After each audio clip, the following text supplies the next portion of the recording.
everybody, and welcome back to 327 Motorsports. Today we're going to redo the fuel cell on this little car. I already took the rotted one out. We didn't want you to see that. It's pretty grotesque. So we got a frame rail here, framing in, bolted there and there and there and there, the cage. Yep, car's rusty. Yep, needs to be sandblasted. Yep. So, I might sandblast it. I might just paint it. Letting y'all see what it's all about. We're doing the deal. Hopefully the microphone's working and you can hear me okay. It is Valentine's Day, February 14th. Happy Valentine's Day, everybody. Day when you talk about your cars and how much you love them. What you want to do to them. How you want to get up close and personal with them. Yeah, if you're like me, you want to include your wife in that. I love her.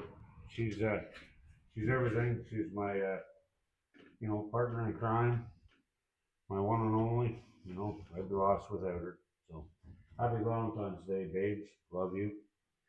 And I guess if I have to, I'll mention my kids too. Happy Valentine's Day to you, you old bastards. But anyways, heat just kicked on. It's currently -1 today. And here we are working on this. Happy Valentine's Day. So, working on junk. Trying to get her going. Today's fuel cell day, like I said, so you see the framework in there. I'll show you how we plan on doing this.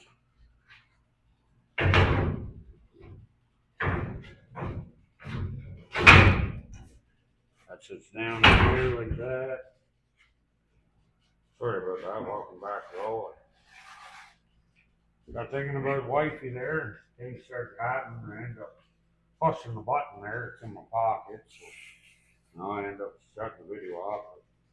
Got our other framework in here. Fuel cell, new to the car fuel cell. It's all sitting in there. We're going to do some A&N fittings. I might turn it around. I think it'd be better. Turn around in the car. Reason being is, I know these fittings are at the back, but this would be the out. So we're going to shoot her straight up there. And whatnot. So with that being said, we want this over here so when we're in the corner and all the fuel comes this way, we don't cavitate, run out of fuel, bog out coming out of the corner and be halfway down the stretch, right? With the clutch still out, keeping the roll over and then picks up fuel and parks off again. That'd be no fun. I already did that once, learned that lesson. Not good. So anyways, this is what we're up to today. We're gonna center it in here, probably right around there. Put some straps over it. Sorry, the air compressor just came on, probably ground me out. But gonna put some straps over top her, hold her down.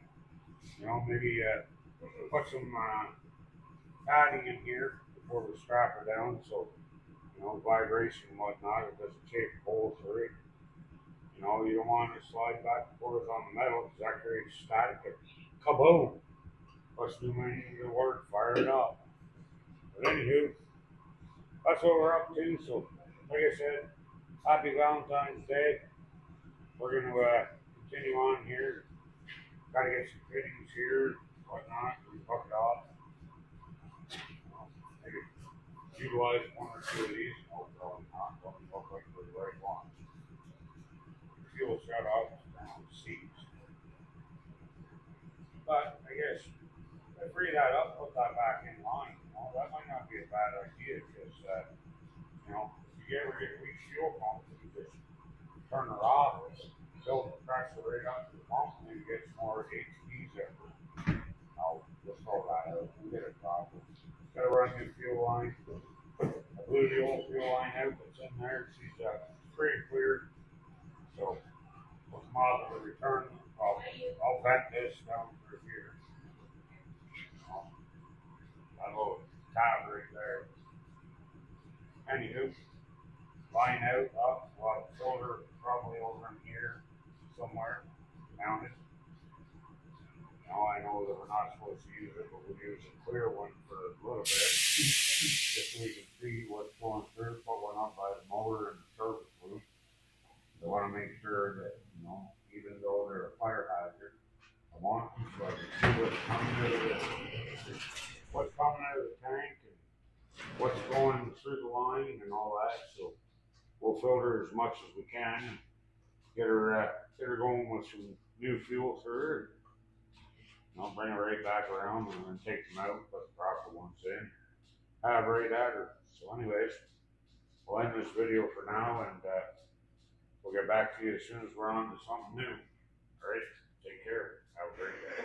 So anyways, there you go. We got our fuel cell sitting in there. Like I said, we'll strap it down at a later date.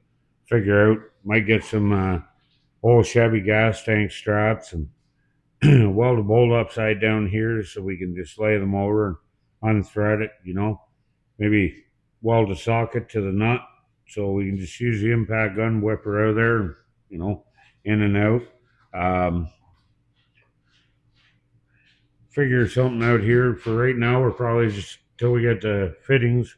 I may just jam a line down in here, take this off, and I want to haul the foam out of the cell and make sure it's good, not all broke down.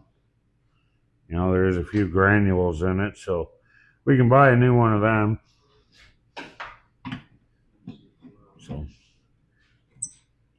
I got a question for people watching. What's the life expectancy of a fuel cell? How many years can you use it? I know at our track there's certain lengths of time we can do stuff and whatnot. So anybody know what how long you're allowed to use belts before they're expired? Your helmet, window net, all that kind of stuff. Drop some comments. Come on, people. Let's go. I need you to start talking. I need to know you're there. I need to know you're listening and do the deal. So anyhow, we'll get off here and get on to something else there. So for right now, we'll be back.